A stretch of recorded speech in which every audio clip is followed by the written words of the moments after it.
Hi, I hope you're having a good day. Let's talk about high notes and in singing, and specifically how treating a high note like some big special note is what makes it hard. So, something that I struggled with for a long time, and really until I started vocal lessons, didn't get it that properly addressed and learn how to counteract it and figure it out, is that I'd have a high note and I treat it like this big, super powerful note that I needed to just like, and so it would really sound like it wouldn't even sound like singing really. It would just sound like it would sound like bad singing. That's what it would sound like. But like I was just like putting too much force into it, and so I like it's like I'd see the higher the note got on the staff or whatever, then it's like my brain thought the more power I had to put into it or something, and that's not the case. And that's almost what that is sort of what takes away from the actual note itself and makes a high note hard. So the biggest thing, at least speaking from a guy, like having either like a baritone or a tenor voice part, I'd actually gotten in high school placed as a bass. I was bass section leader in a junior and senior high school. But as time went on and I started learning the proper technique, my lower range sort of started going away, and all my upper notes came, and now I'm being trained as a tenor.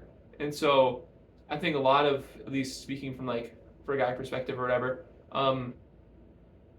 especially if you get put into like a bass baritone section, you're down in like ma ma, like I can't even sing that low anymore. But like you're down there and you almost feel like low notes have to have this like low note feel, and which is fair. Everyone likes a good low note, at least I do. But so you have that weight in your lower range.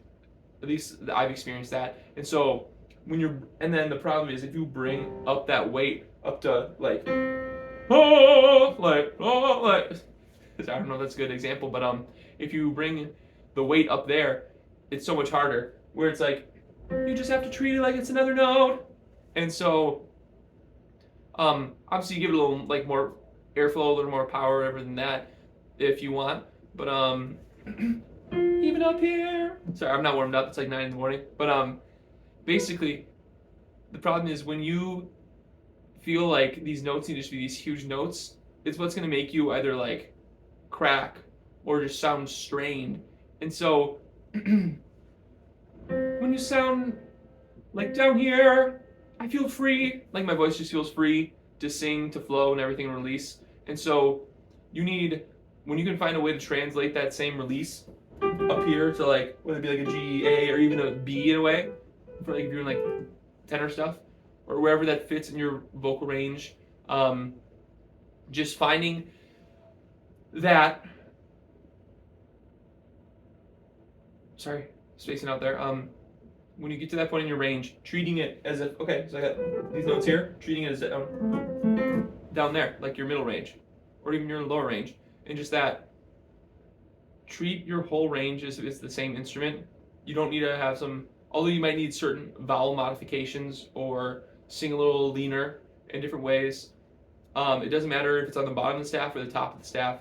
You don't want to put more pressure on your vocal folds or your larynx and put stress there, because that's what's going to take away from good singing.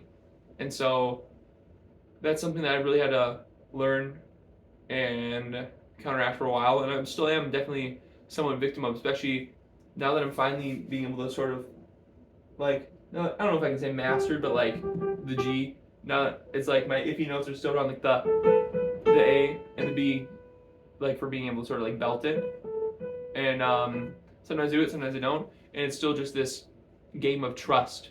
Do I trust myself today that if I don't, when I get to that note, that I don't need to just slam it or try as hard as I possibly can, because it almost never sounds good that way.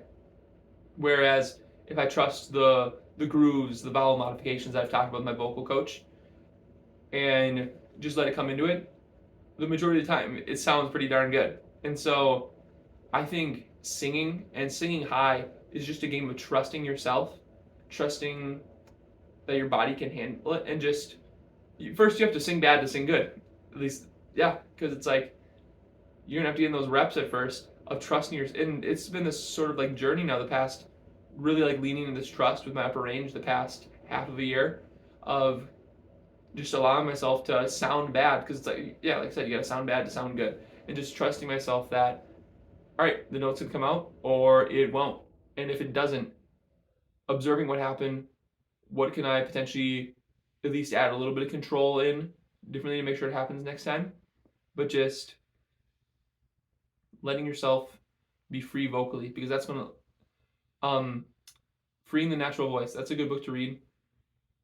If you haven't, I think it's Tima Linklater. I hope I'm not butchering that, but if I'm not completely using the wrong name on that, but that's a good book to read. Yeah, I think I'll stop here. This is my third video on this channel. Definitely still getting down the talking and teaching stuff. Definitely gonna try and put some more actually like maybe script something out and make a really edited down video in the future. But for now, I'm just trying to get some practice in. And if anyone sees this, thanks for bearing through this with me. Thanks for listening. I hope this helped you in any way at all. And I hope you have a great rest of your day. Thank you. Bye.